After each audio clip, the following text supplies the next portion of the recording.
मित्रांनो नमस्कार. तुमचं प्रत्येक स्वागत टीव्ही चॅनल. मी अजय सुदामे. तुम्ही बघत आहात नवे राजकारण. तर 4 जूनला 2024च्या निवडणुकांचे निकाल लागलेले आहेत. भाजपला अपेक्षेप्रमाणे यश मिळालेलं नाही. म्हणजे नंबर ऑफ सीट्स मध्ये फार मोठा त्यांना धक्का बसलेला आहे. जवळजवळ 60 त्यांच्या जागा कमी झाल्या आहेत.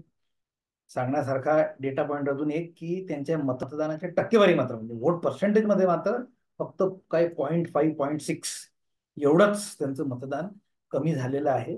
पण ही गोष्ट खरी की इंडिया आघाडीने मिळून भाजपला किंवा एनडीएला धूळ चारण्यात यश मिळवलेलं आहे, यात कुठलीही शंका नाही. ज्यांना काय म्हणतात त्यांनी दे हॅव आउटविटेड देम, म्हणजे त्यांना चतुराईने त्यांच्यावर त्यांची मात केली. त्यांची जी भाजपची जी व्यूहरचना होती तीच त्यांनी त्यांच्यावरती पलटवण्यात यश मिळवलेलं आहे. यश तर मिळाले, म्हणजे इंडिया आघाडीला अपेक्षेपेक्षा जास्त यश तर मिळाले. पण आश्चर्याची घटना ही मित्रांनो की त्यांनी सरकार बनवण्याचा प्रयत्न केला. कुणी याच्यावर फारसं काही बोललेलं नाही. असं का झालं असावं?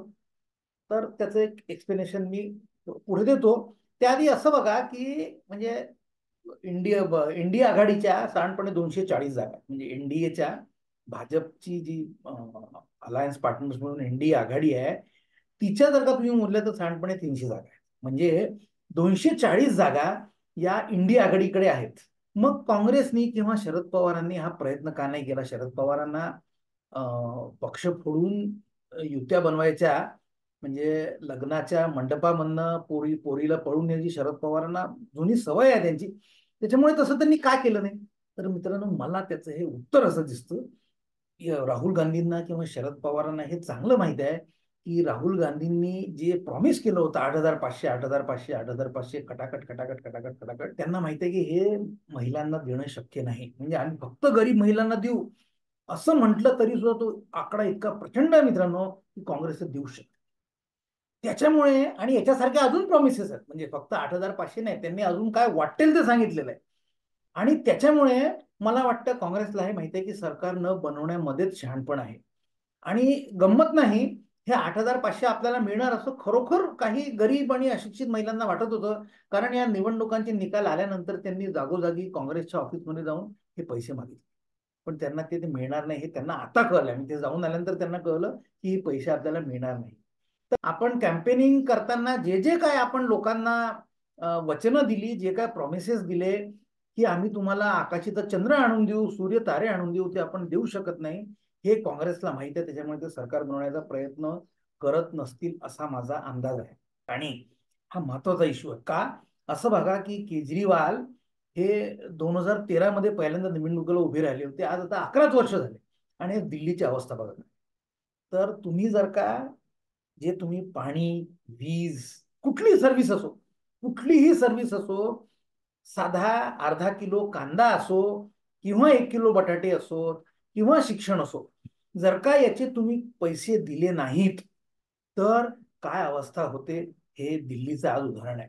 आणि पंजाबची अवस्था व्हायला हे काही काहीच दिवस आहे. पंजाबची अवस्था ऑलरेडी वाईट आहे. पंजाब एकेकाळचा सगळ्यात संपन्न प्रदेश होता आपल्या भारतातला. तो आज जवळजवळ मला वाटतं 10व्या नंबरला गेलेला आहे आर्थिक सुबत्तेमध्ये. पर कॅपिटल जीडीपी मध्ये तिची अवस्था वाईट आहे.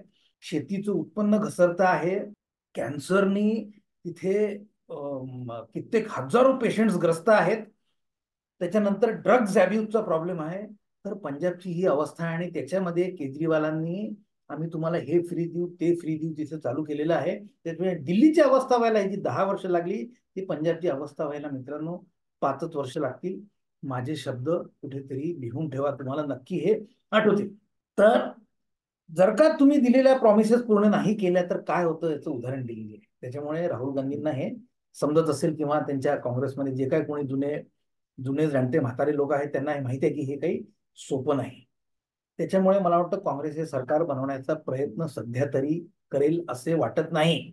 आता असं बघा की भाजप करता एकदमच दिवस फिरले असं वातावरण तयार होतं आहे. आणि माध्यम तर करतातच आहे. याचं कारण अर्थात बहुतेक म्हणजे, आणि महाराष्ट्रातली माध्यमं ही तर सगळी बारामती प्रेस क्लबचे मेंबर आहेत, त्याच्यामुळे त्यांना तर पर्यायच नाही आहे. किंवा जी सगळी इंटरनॅशनल माध्यमं आहेत, इंग्लिश प्रेस आहे किंवा आता गल्फमधनं एक जो चॅनल स्ट्रीम होते ज्याचं नाव अल जजीरा, त्याला कतर गव्हर्नमेंट पैसे देते. त्याच्यामुळे आता ही जी जी नॅरेटिव्हची वॉर आहे ती टीव्हीवरती आणि सोशल मीडियावरती जोरात चालली आहे. आणि याच्यामध्ये अमेरिकन आणि युरोपियन लोकांचे आणि आता गल्फ मधल्या मुस्लिम राष्ट्रांचे पैसे प्रचंड लागले.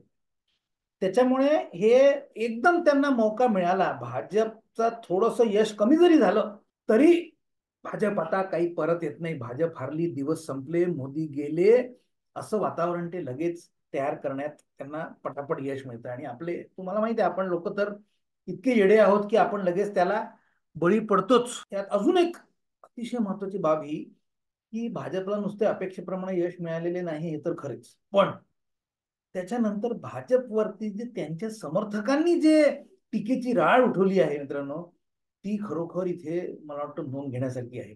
त्याच्यात अर्थात सगळ्यात मोठं नाव म्हणजे मोदीं इतकंच मोठं नाव आहे ते सरसंघचालक श्री मोहन भागवत यांचं. मोहन भागवतांनी भरपूर मोदींवरती म्हणजे भाजपवरती आणि खास करून मोदींवरती टीका केली. ती टीका विरते न विरते तेवढ्यात संघाचे अजून एक मोठे नेते इंद्रेश कुमार यांनी सुद्धा भाजपला गर्विष्ठ म्हटलं. पण त्याच्यात ज्यांनी रामाचा विरोध केला, त्यांना सत्ता मिळालेली नाही हे सुद्धा त्यांनी सांगितलं. हे फारसं कोणी आता ऐकायला तयार नाही, मी सांगितलं, कारण आपली मीडिया तशीच आहे. दोन प्रकरणं विसरता विसरता अजून एक छोटस प्रकरण तयार झालं महाराष्ट्रात. रवींद्र वाईकरांचा शाळा हा त्या पोलिंग बूथ मध्ये गेला आणि त्यांनी इलेक्शन कमिशनच्या कुठल्या तरी अधिकाऱ्याचा मोबाईल वापरून ईव्हीएम हॅक केलं मित्रांनो, अशी बातमी छापण्यात आली. त्याच्यानंतर ज्या पत्रकारांनी मिड डेनी ही बातमी छापली होती त्यांनी लगेच माफी मागून ते मोकळे झालेले आहेत. त्यामुळे इलेक्शन कमिशन त्यांच्यावरती काही कारवाई करू शकेल असे वाटत नाही. मला वाटतं या गदारोळात म्हणजे जे जागा कमी मिळाल्यामुळे जो गदारोळ झाला आहे, त्या गदारोळात भाजपचे समर्थक काही महत्वाचे पॉइंट्स, डेटा पॉइंट्स आणि फॅक्ट्स विसरून देवेंद्रजींनाच सत्ता लोलूप इत्यादी विशेषण लावत आहेत. म्हणजे अतिशय थक्क करणारा हा शब्द असला तरी ही खरी गोष्ट आहे. आणि त्यांनी अजित पवारांना घ्यायलाच नको, ते एकनाथ शिंदेना घेतले ते ठीक आहे, कारण त्यावेळेला ते सरकार पाडणे आवश्यक होते म्हणून एकनाथ शिंदेना घेतले ठीक आहे, पण अजित पवारांना का घेतले वगैरे इत्यादी ते प्रश्न त्यांच्यावरती काय म्हणतात त्याला रेज करण्यात आहे. इथे जे लोक देवेंद्रजींना सत्ता लालसा आहे किंवा ते सत्ता लोलूप आहे असं म्हणू इच्छितात, त्यांना माझा प्रतिप्रश्न असा आहे की देवेंद्रजींना जर का मुख्यमंत्री व्हायचे असते, त्यांच्या मनात जर का सत्ता लालसा असती, तर त्यावेळेलाच ते एकनाथ शिंदेना फोडून आणल्यानंतरच ते मुख्यमंत्री होऊ शकले असते. पण त्यांना माहित होतं की इथे महत्वाचं काही दुसरं आहे. सत्ता आपल्याकरता नसून पक्षाकरता मित्रांनो त्यांनी निवडून आणली. पण त्यांना सत्ता लोलूप म्हणण्यात येत आहे. मला हे वाटतं मित्रांनो, अतिशय ज्याला काय म्हणतात अनफॉर्च्युनेट हा असा प्रकार आहे. आता अजित पवारांना आता त्यांनी काढून टाकलं, त्यांचा आता काही त्यांचा उपयोग राहिलेला नाही असं सुद्धा आता नॅरेटिव्ह तयार होतो आहे. आणि त्याला आपले येडे समर्थक किंवा जे ज्याला काय म्हणतात ज्यांचं शॉर्ट टर्म व्ह्यू असतो किंवा जे स्वार्थी आहेत ते समर्थक त्याला बळी पडतात आहे. ही पण अगदी न नाकारण्यासारखी गोष्ट ग्राउंडवरती दिसते आहे. जणू का हे सगळे कमी होते म्हणून महायुती सरकारने, महाराष्ट्रातील महायुती सरकारने वक्फ बोर्डाला मित्रांनो 10 करोड रुपये देऊ दिले. आता हे सरकार, भाजपचं सरकार सुद्धा काँग्रेसप्रमाणे मुस्लिम लांगुलचालन करते आहे, करणार आहे, आम्ही तुम्हाला सांगत होतो, हे आवाज आता परत उठू लागले आहेत. मला असं वाटत नाही. मी याच्याविषयी पुढे बोलतो आणि याच्याविषयी सेपरेट व्हिडिओ पण करीन, पण याच व्हिडिओत हे सरकार काय करते आहे मी सांगण्याचा प्रयत्न करतो. त्यावर या सरकारची अतिशय व्होकल सपोर्टर केतकी चितळे, अतिशय मित्रांनो करेजियस धैर्यवान ती मुलगी आहे, छोटीशी ऍक्ट्रेस आहे. तिने सरकारला अतिशय धारेवर धरणारा असा एक व्हिडिओ तयार केला, तो व्हायरल झाला. तो आपल्याही लोकांनी व्हायरल केला आणि काँग्रेसच्या आणि राष्ट्रवादीच्या लोकांनी सुद्धा तो घराघरापर्यंत पोहोचवला. त्याच्यामुळे आता देवेंद्र फडणवीसांचं काही खरं नाही, त्यांचे दिवस संपले असा नॅरेटिव्ह मला वाटतं जमिनीवरती तयार करण्याचा प्रयत्न आहे. त्याला जास्तीत जास्त यश मिळू लागलेलं आहे.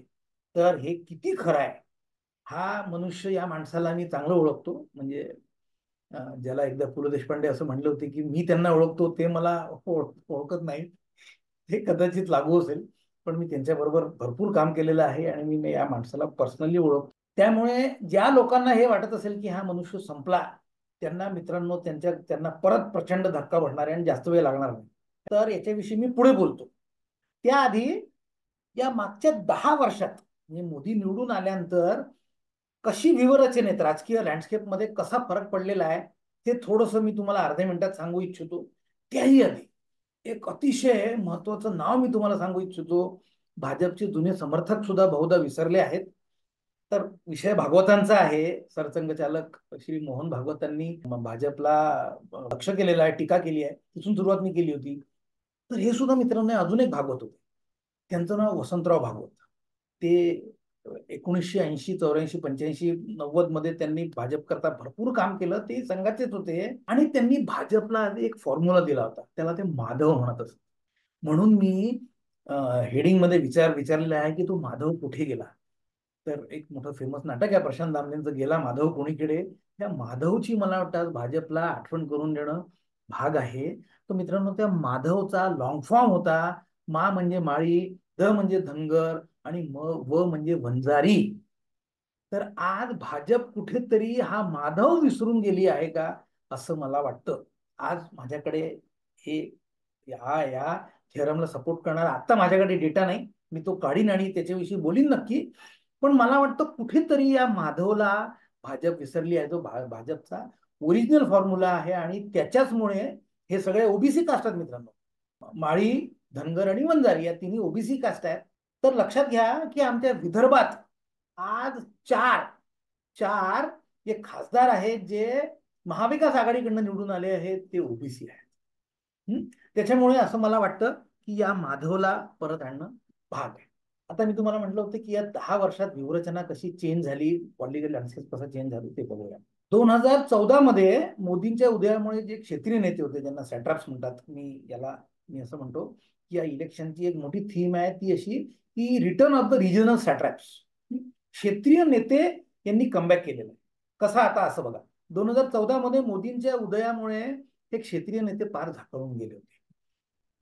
त्या नेत्यांना या निवडणुकांमध्ये चांगले यश मिळाले आहे. ते कोणते पुढे सांगतो. आता असं बघा की हे जे रिजनल नेत्यांमुळे जे जास्त यश इंडिया आघाडीला मिळालं. कारण भाजपमध्ये जरी असे रिजनल नेते असले, क्षेत्रीय नेते असले, तरी त्यांची तुलना मोदींशी होत असल्याने त्यांना फारसे यश मिळाले नाही. याच्यामध्ये देण्यासारखी उदाहरणं म्हणजे एम एल खट्टर, जे हरियाणातनं आता त्यांना बाहेर काढून त्यांना लोकसभेवर घेतलेलं आहे. त्याच्यानंतर योगी आदित्यनाथ, हिमंत बिस्व शर्मा आणि देवेंद्र फडणवीस. यात फक्त यश हिमंत बिस्व शर्मा यांना मिळालं कारण मला वाटतं नॉर्थ ईस्ट थोडं लांब असल्याने, आसाम थोडं लांब असल्याने तिथपर्यंत मोदींचा म्हणावा तसा प्रभाव पडला नाही किंवा हिंदुत्वाचा वापर करून हिमंत बिस्व शर्मांनी स्वतःची इमेज फार जबरदस्त बनवली. त्याचं त्यांना फुल क्रेडिट. हिमंत बिस्व शर्मा सोडून जी 3 नेत्यांची नावं घेतली, एम एल खट्टर, योगी आदित्यनाथ आणि देवेंद्र फडणवीस, या तिघांना या निवडणुकांमध्ये अपयश मिळालं. कारण काय, तर ते मोठे नेते असूनही त्यांची तुलना भाजपच्या नरेंद्र मोदींशी होत होती.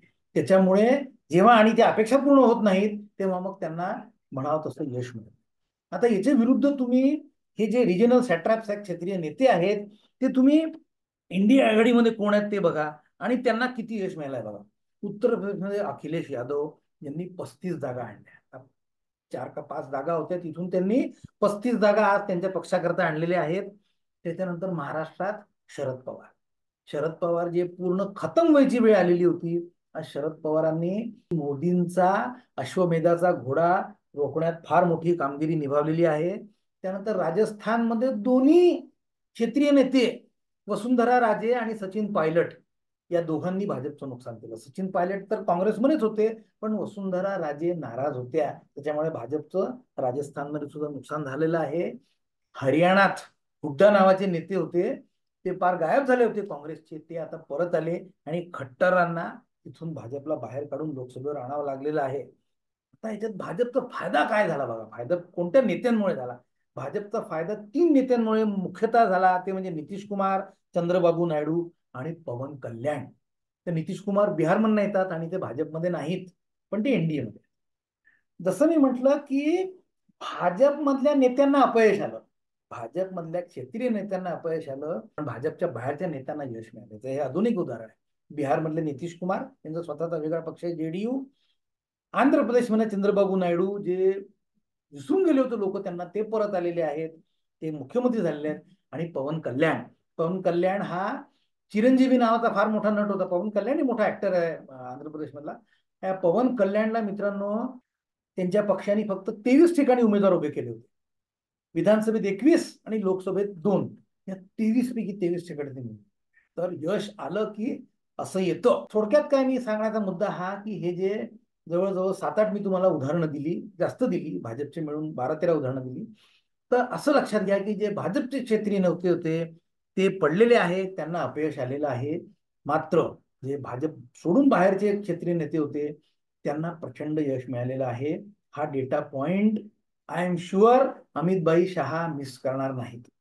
महाराष्ट्राविषयी आणि अर्थात देवेंद्र फडणवीसांविषयी थोडंसं मित्रांनो तपशिलात बोलूया. असं बघा की महाराष्ट्रामध्ये मित्रांनो 3 बाजूनी प्रचंड चॅलेंज तयार झालेलं आहे. 3 प्रचंड फॅक्टर आहेत. ते 3, आणि गंमत म्हणजे त्या तिन्ही फॅक्टरचे 3 अजून फॅक्टर्स आहेत की महाराष्ट्रामध्ये आता 3 प्रकारचे हिंदुत्व तयार होते. एक भाजपचं ओरिजिनल, ज्याला काय म्हणतात 24 कॅरेट हिंदुत्व.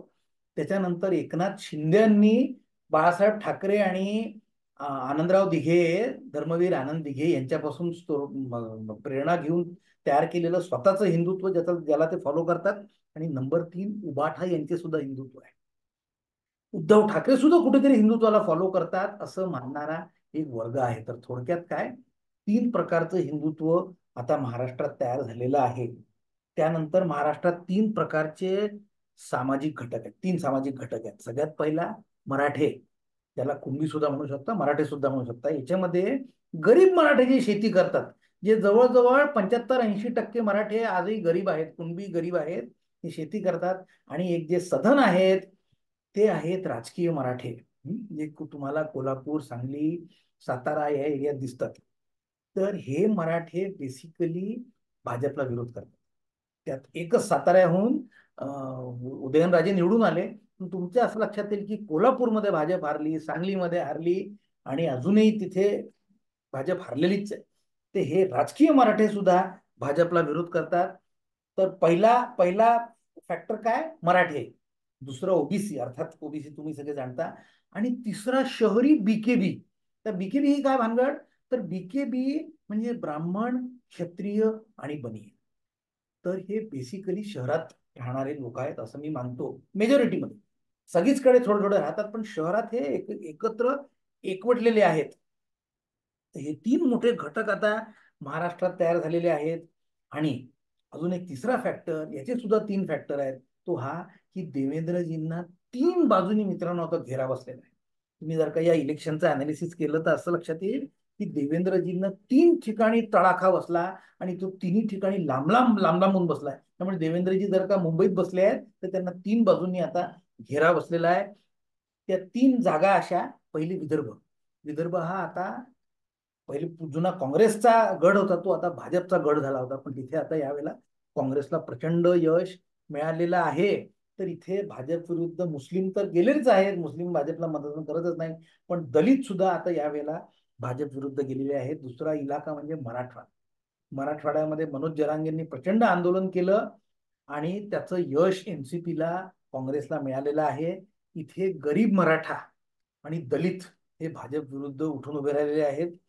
मुंबईमध्ये तुमचं काय म्हणतात त्याला, आश्चर्याने तोंडात बोट घालाल, मुंबईमध्ये मुस्लिम आणि दलित यांनी भाजप विरुद्ध तर मतदान केलंच, पण मित्रांनो गुजराती, मारवाडी व्यापाऱ्यांनी सुद्धा टू सम एक्सटेंट देवेंद्र फडणवीसांविरुद्ध मतदान केलेलं आहे, भाजप विरुद्ध मतदान केलेलं आहे.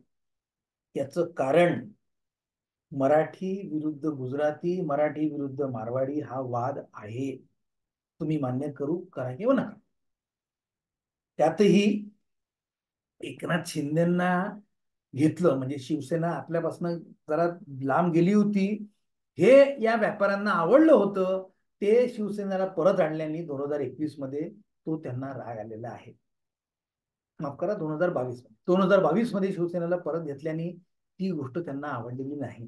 कारण मित्रांनो, हे मान्य करायला हरकत नाही की जुन्या शिवसेनेने याच व्यापाऱ्यांकडनं खंडणी वसूल करून करून शिवसेना उभी केली.